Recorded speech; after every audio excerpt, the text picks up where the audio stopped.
Two traders take the exact same setup on NQ. Same entry, same stop, same target, same reward to risk. One makes $500, the other blows up their account. The only difference between them is how many contracts they traded. That's position sizing. And it's the one decision most beginners never do the math on, which is exactly why it's the one that kills them.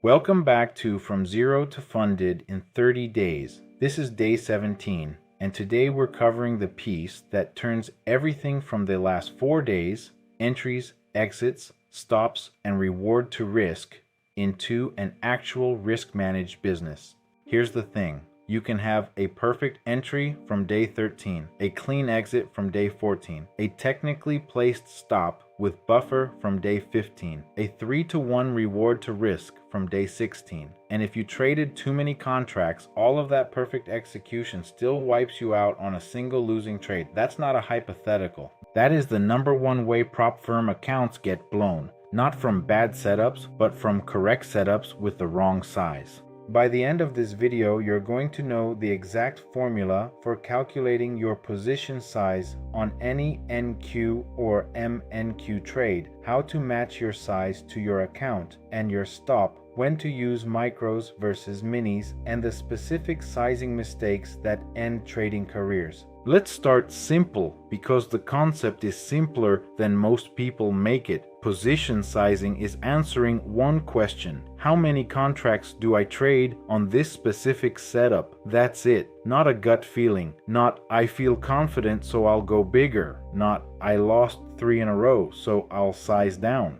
A formula that gives you a number based on the setup in front of you every single time. Yesterday on day 16, I told you that reward to risk decides if you take the trade. Position sizing decides how big. Those are two completely separate decisions, and mixing them up is one of the fastest ways to blow an account. A great reward to risk does not mean you size up. A bad losing streak does not mean you size down. The formula handles both situations the same way, and that consistency is the entire point. Here's the formula I use on every single trade.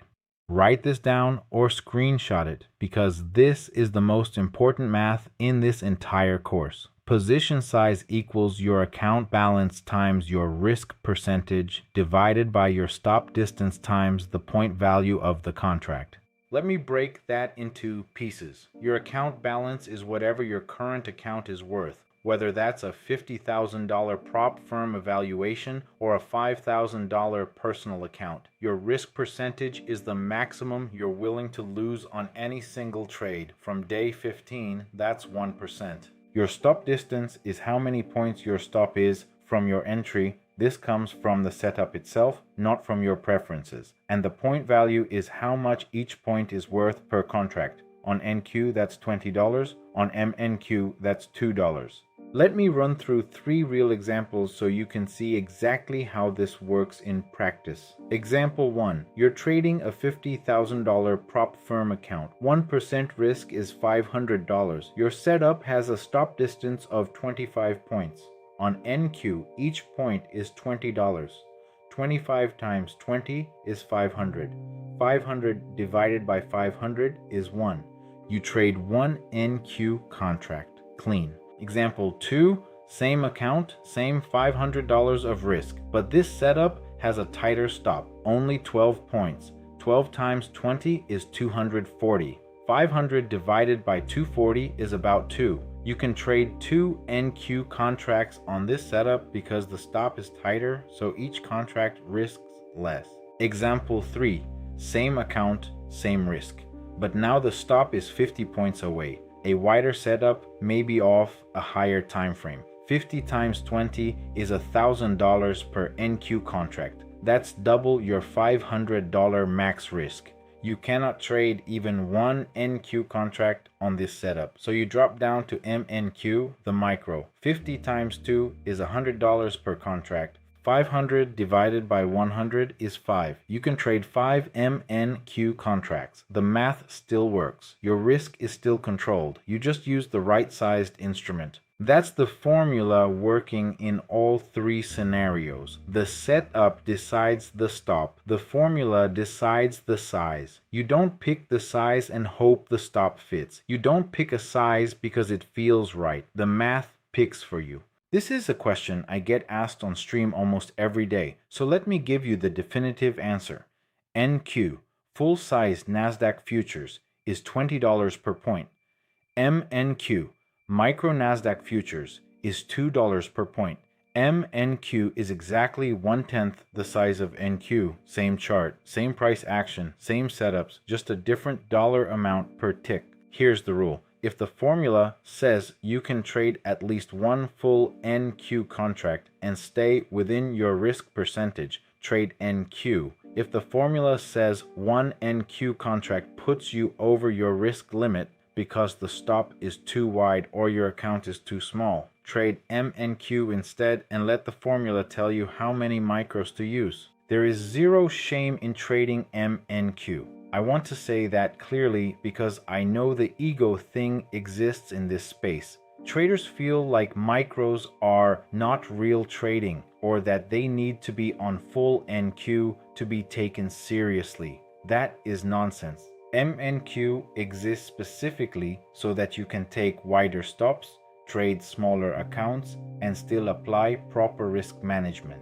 A trader on 5MNQ contracts with a properly sized stop is infinitely more professional than a trader on 2NQ contracts with a stop they can't afford to get hit on. The contract is just the vehicle. The math is what matters. Now let me hit the mistake that ends more trading careers than any bad setup ever will. Emotional sizing. This is when you change your position size based on how you feel instead of what the formula says. It looks like this. You win 3 trades in a row. You feel confident. You feel hot. So on trade 4, instead of running the formula, you double your size because I'm in the zone. Trade 4 loses, and because you doubled the size, it wipes out all 3 of the previous winners plus some. You're now red on the day from a single loss that should have been routine. Or the reverse.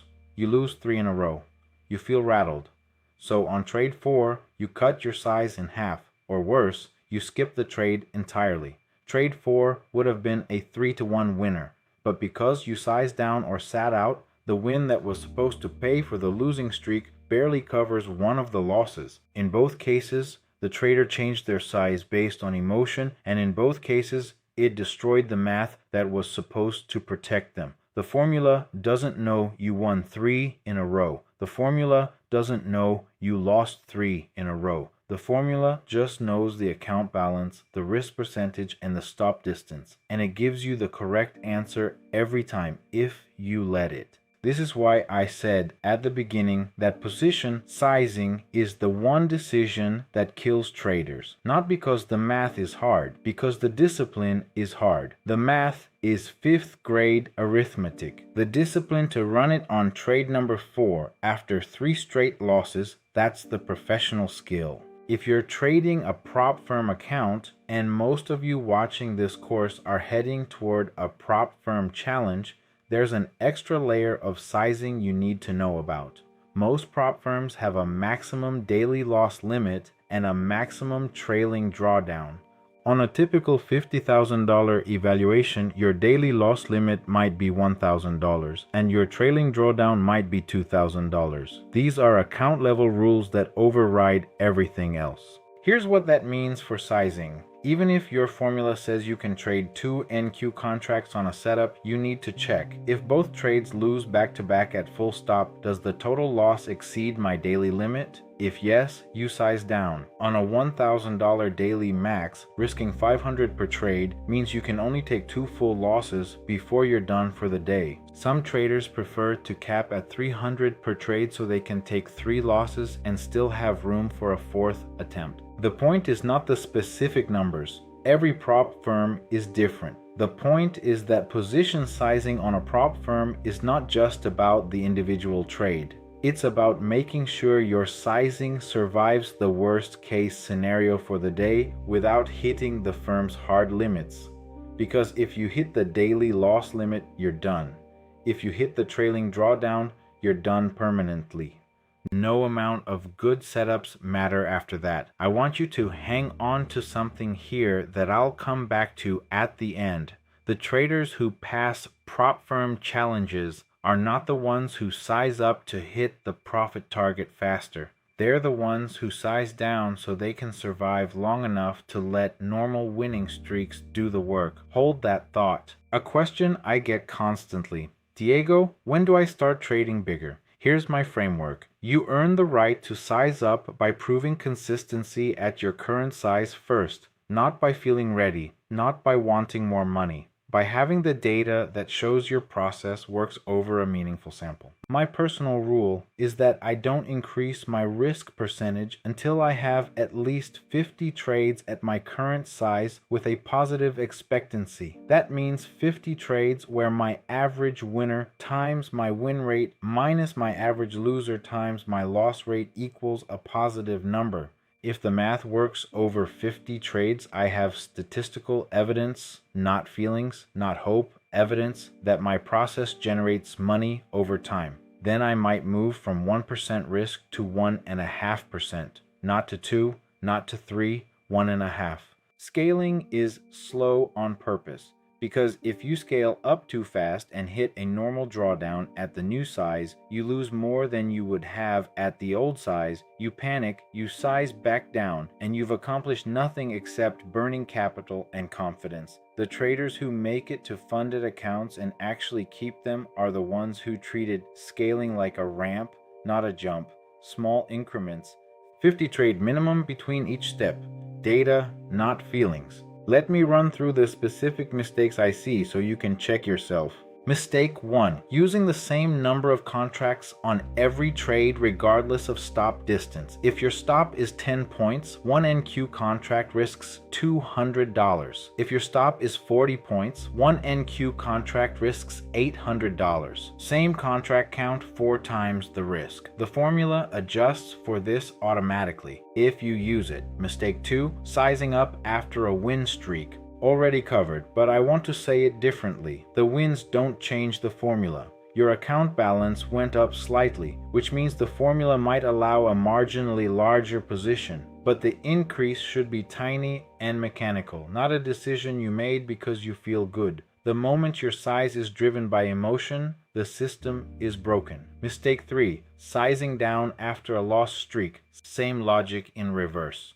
Your account balance went down slightly, so the formula gives you a marginally smaller position. But you should not cut your size in half because you're scared.